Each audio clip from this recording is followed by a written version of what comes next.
British innovation, born from necessity and executed with planes everyone dismissed, changed naval warfare forever. Not just in the Mediterranean, worldwide. But here's what's even more striking.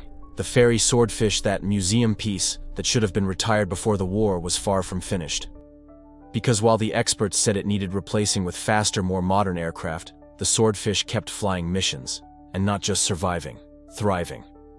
In May 1941, 6 months after Taranto, Swordfish from HMS Ark Royal attacked the German battleship Bismarck. Bismarck was the most advanced warship in the Atlantic, fast, heavily armed, seemingly unstoppable. It had just sunk HMS Hood, the pride of the Royal Navy, in minutes. And it was Swordfish, those same slow canvas biplanes, that stopped it. A torpedo from a Swordfish hit Bismarck's rudder, putting it out of control. Germany's most advanced battleship reduced to circling, unable to maneuver, eventually sunk by the British fleet. Once again, the obsolete defeating the modern, slowness beating speed, simplicity overcoming complexity, and the Swordfish kept going. Throughout World War II, escorting convoys, hunting submarines, attacking coastal targets, doing everything the modern planes did, and often doing it better. Because that canvas construction everyone mocked was incredibly tough. Shrapnel that would punch through metal aircraft would just make clean holes in the fabric and pass through. Pilots came back with dozens of bullet holes in the cloth, and the planes kept flying. You can't shoot down what you can't kill, and that slow speed, supposed to be a weakness, made it perfect for anti-submarine patrols where you needed to fly slow enough to spot periscopes, for close reconnaissance where you needed detail, for any mission where precision mattered more than speed. The pilots loved it. They called it the string bag, because it could carry anything. Torpedoes, bombs, depth charges, rockets, even mines. It was reliable, it was rugged, and most of all, it brought crews home. The ferry Swordfish was produced until 1944. It flew combat missions until 1945, to the end of the war. It outlasted many of the modern aircraft designed to replace it. Because it turns out obsolete doesn't mean useless. It just means everyone stopped paying attention. And that's the real lesson of Taranto. It's not about naval warfare. It's not about torpedo tactics. It's about how we think about innovation, about capability, about value. Because doctrine said you needed fast, metal, modern planes. That biplanes were relics. That slowness was weakness. That doctrine was completely wrong. Because context matters more than specs. The right tool beats superior technology. And knowing your tools matters more than having the newest ones. 21 pilots proved that on November 11, 1940. They flew planes everyone had written off. For a mission everyone said was impossible. Against defenses that should have destroyed them. And they changed the war. 3 battleships destroyed. The Italian fleet neutralized. The Mediterranean secured. And the proof that echoed at Pearl Harbor 6 months later. Aircraft carriers, not battleships, now ruled the seas. The battleship era was over. Taranto was its requiem. Struck not by salvos from great steel ships, but by 21 canvas biplanes flying in the dark, proving that the most powerful weapon isn't always the newest or fastest. Sometimes it's the one everyone underestimated. So here's what you need to remember. When everyone says something is obsolete, too slow, too simple, ask yourself, obsolete for what? Slow compared to what? Simple or just focused? Because the ferry Swordfish was all those things. Obsolete, slow, simple. And for exactly that reason, it worked. Those 139 miles per hour everyone mocked perfect for torpedo drops in shallow water. That canvas construction that looked fragile absorbed damage that would have brought down metal planes. That simple biplane design that looked outdated, it was reliable when complex systems failed. It wasn't weakness, it was specialization. It wasn't obsolete, it was perfectly suited to the job. And 21 pilots had the guts to fly it into hell and prove it. November 11th, 1940. 21 pilots, 21 museum pieces. One night, 3 battleships destroyed. Naval warfare changed forever. They called the ferry Swordfish obsolete. They were wrong. Because sometimes the impossible just needs the right tool and the courage to use it. If you want more stories of unconventional wartime tactics that changed history, subscribe. Because next time, we'll talk about the fighter pilot who shot down a jet with a propeller plane from World War II in 1952. You won't believe how he did it. 80,000 Roman soldiers would never return home. 3 entire legions, 25,000 of Rome's best trained warriors, would vanish into a forest in just 3 days. This was not a battle. It was an execution, and the weapon wasn't an army. It was the terrain itself. In the year 9 AD, Rome was unstoppable. Its legions had conquered everything from Hispania to Egypt, from Britain to Syria. Roman soldiers marched in formations so perfectly coordinated they moved like a single lethal organism. The testudo, the wedge, the triple battle line, every tactic drilled into muscle memory. Each legionary carried a sharp iron gladius, a pilum that could punch through shields at 20 meters, and years of brutal training that had turned ordinary men into killing machines.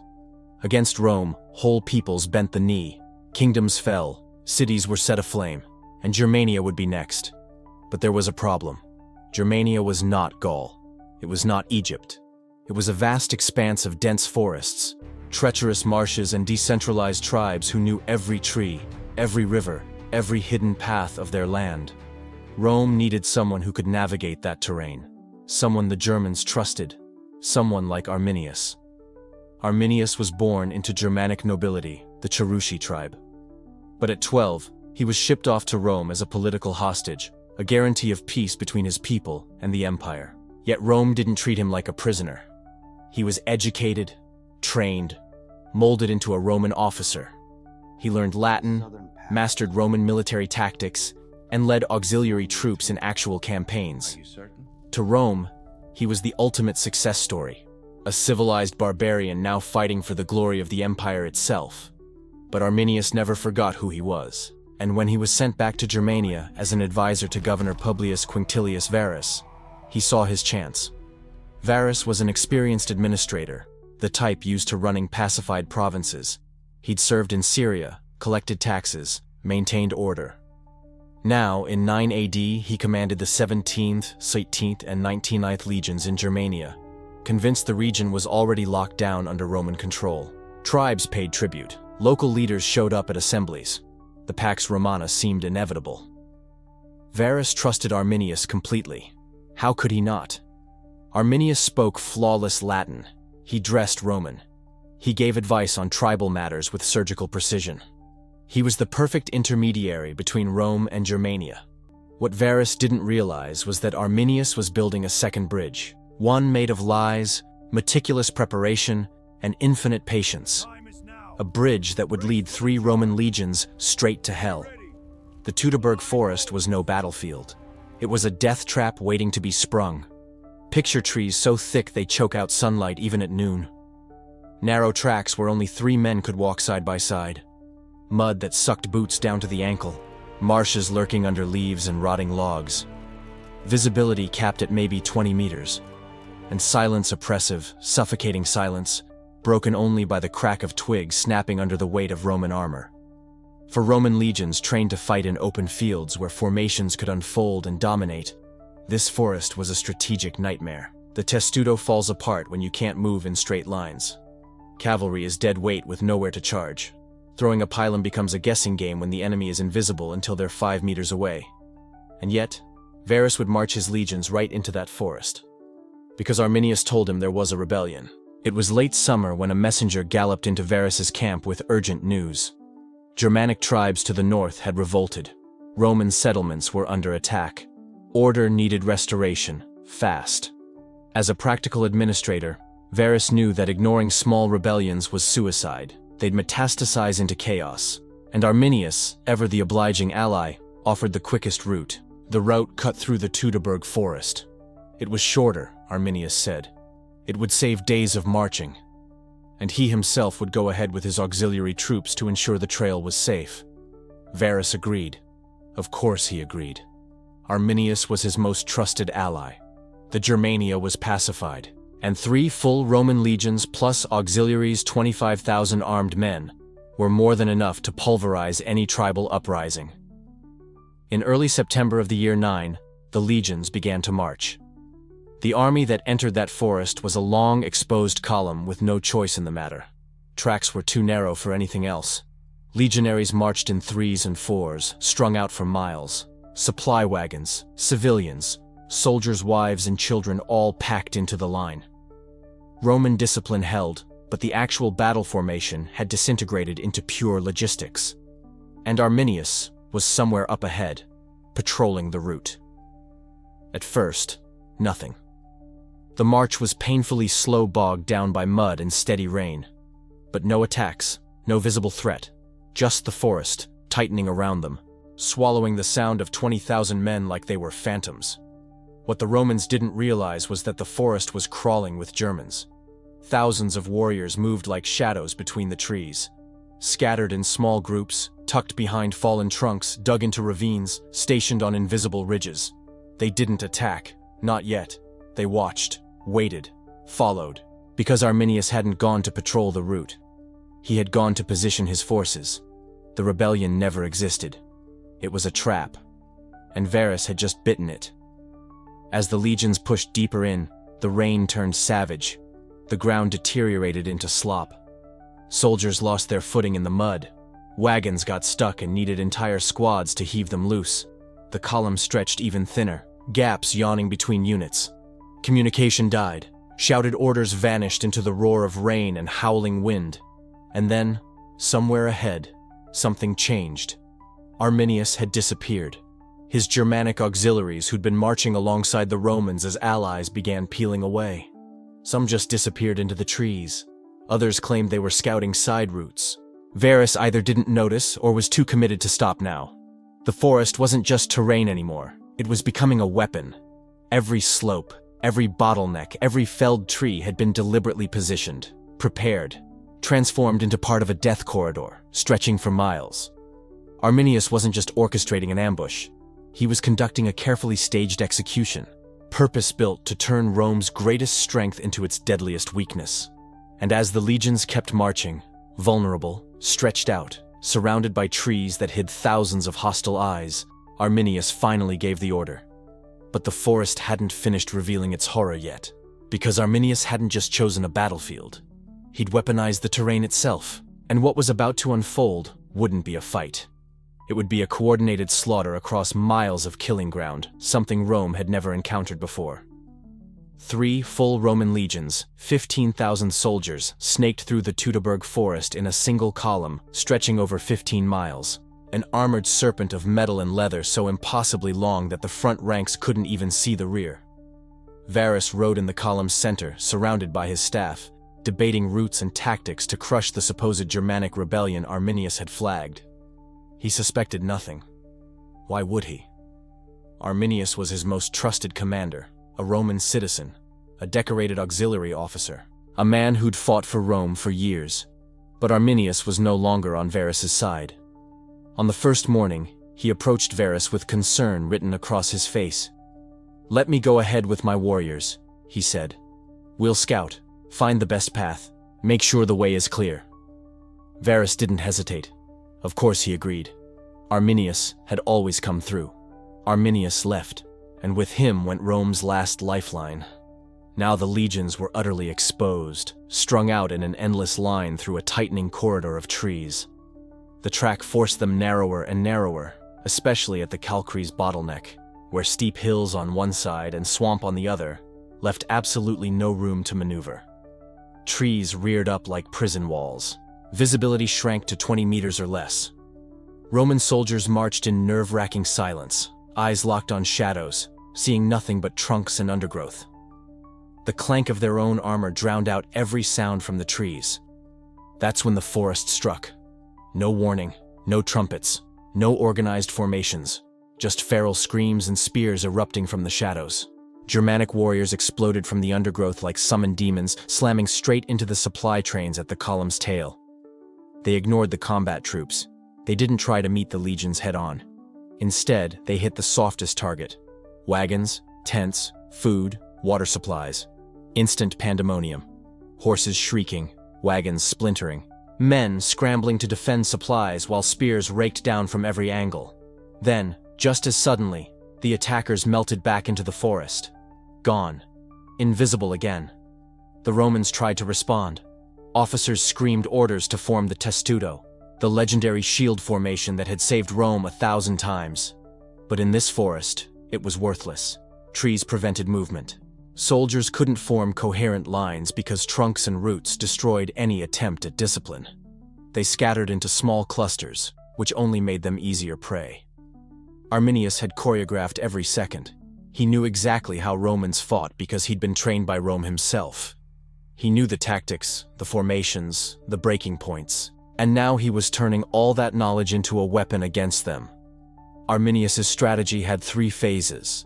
Phase 1, destabilize. Hit supplies, trigger panic, prevent the Romans from gaining any solid ground. Small groups of warriors struck hard, inflicted damage, and vanished before Romans could respond. Constant movement. The Germans knew every trail, every tree, every hidden route. They flowed through the shadows like water. The Romans were shackled. Their heavy armor, which protected them in the open, was now a prison. 40+ pounds of gear per man. On solid ground, it was fine. But in the muddy forest, with rain hammering down and the earth becoming soup, every step was agony. They couldn't run, couldn't chase attackers, couldn't even see where the spears came from, and the attacks didn't stop.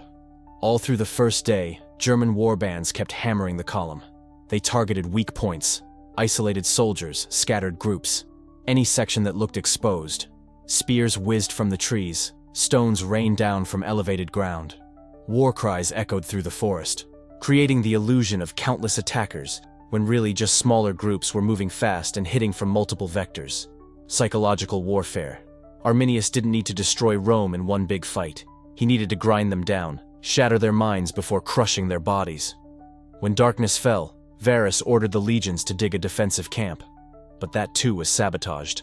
Romans normally cut trenches and built wooden walls around their camps. Here, the waterlogged earth made digging nearly impossible. The dense trees made cutting timber for ramparts a nightmare.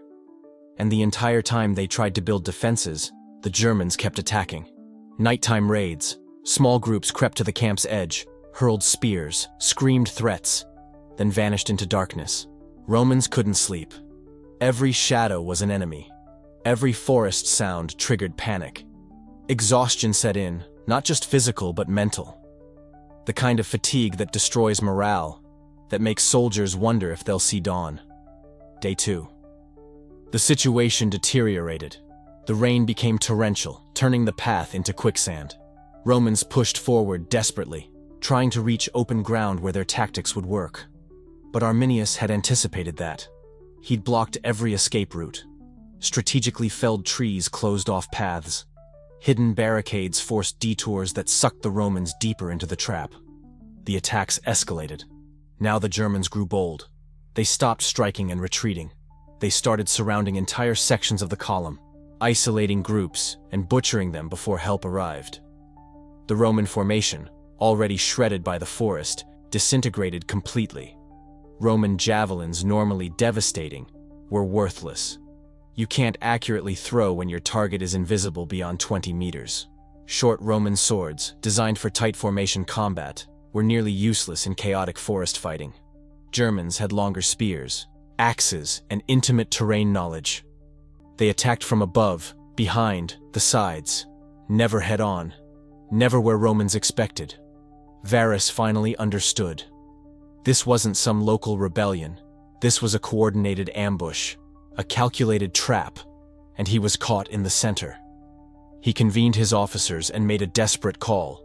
Burn the remaining supplies, ditch everything non-essential, force march to the nearest Roman fort. It was the only shot. Move light, move fast, punch through the encirclement before it locked completely. But it was already too late. Arminius had already planned for that too. He knew Varus would eventually try to break out, and he'd already stationed his forces exactly where the Romans would run. Every escape route was sealed. Every promising path led to another slaughter corridor, another killing zone. By the end of day 2, thousands of Romans lay dead. Supplies were gone. Formations were destroyed. Morale was shattered. Men who'd marched confidently 2 days earlier now stared blankly ahead, understanding there was no exit. They weren't an army anymore. They were prey. and Arminius was about to snap the trap shut. In the pre-dawn of day 3, rain hammering down, mud dragging at exhausted feet, the truth hit Varus like a spear through the ribs. Arminius hadn't lured them here accidentally. He hadn't just seized the moment. He'd orchestrated every single step, every tactical choice, every decision Varus made had been exactly what Arminius wanted. What happened next was not just a battle. It was the complete annihilation of an empire's pride, and it would haunt Rome for centuries. Day 3's dawn was a death sentence. The few Romans still on their feet didn't look like elite soldiers anymore. They were starved, wrecked, and mentally destroyed. 3 days of relentless harassment had accomplished what no battlefield ever could. It shattered the spirit of Rome's greatest legions. Rain poured down, turning the earth to soup that sucked at every step. No formations, no discipline, just desperate men clawing to survive another hour. Arminius knew it was time. During the night, he'd positioned his forces for the kill. Every escape route sealed. Thousands of German warriors completely surrounded the Roman remnants. The forest, which for 3 days had been a slow, methodical trap, was now a mass grave. No escape, no rescue, no mercy. Varus knew it was finished. He looked at what remained of his 3 legions, less than a third alive. The rest wounded, diseased, broken. The Golden Eagles, the 17th, 18th, and 19th Legion's sacred standards, were about to be captured by barbarians. For a Roman commander, no humiliation compared. Capture meant torture, slavery, death on a spike as a war trophy. Varus chose the only option honor allowed. He fell on his sword. The trap was complete. All that remained was the final massacre. German warriors exploded from the forest from every direction. Thousands of them crashed into the exhausted Romans like a tidal wave. Legionaries tried to mount a defense but had no strength, space, or coordination left. Mud prevented formation fighting. Dense trees blocked coordinated moves. Extreme fatigue killed their combat instincts. The valley became pure carnage. Germans hit the Roman front while others raked the flanks and rear. This wasn't battle. This was systematic extermination. Romans who ran found spears. Those who fought were swarmed. Those who surrendered faced slavery or sacrifice. The Teutoburg forest devoured the legions without mercy. A few hours later it was done. 15,000 to 20,000 Roman soldiers' corpses. Add the auxiliaries, camp followers, wives, children, slaves. The total reached an astonishing 80,000 dead. 80,000. An entire population erased in 3 days of methodical carnage in a German forest. German warriors claimed the 3 legions' sacred standards. The Golden Eagles, the soul of Rome's legions, were now Arminius's trophies. Losing a single standard was Rome's worst humiliation. 3 at once was unimaginable, yet it happened. Worse still, only 5,000 Romans escaped the forest. Most were captured or executed in the weeks following. German warriors found Varus's body and beheaded it. His skull went east as a trophy to Rome's enemies, a brutal message that the empire wasn't invincible. The world's greatest military power had just endured one of history's worst defeats, not on an open field by a superior force, destroyed by forest, mud, rain, and the tactical brilliance of one man who understood both the terrain and his enemy. But how? How did one tribal leader obliterate 3 full Roman legions when entire empires couldn't touch them in open battle? The answer: 5 tactical principles Arminius mastered perfectly. First, total mastery of terrain. Arminius didn't just select the battlefield, he weaponized the environment itself. The Teutoburg forest wasn't the battle's setting. It was the battle. Every hill, every narrow pass, every swamp was strategically used to strip Rome of every advantage. Legions were unstoppable in the open using formation, discipline, mobility. But surrounded by dense forest, mud, and rain, those advantages became worthless.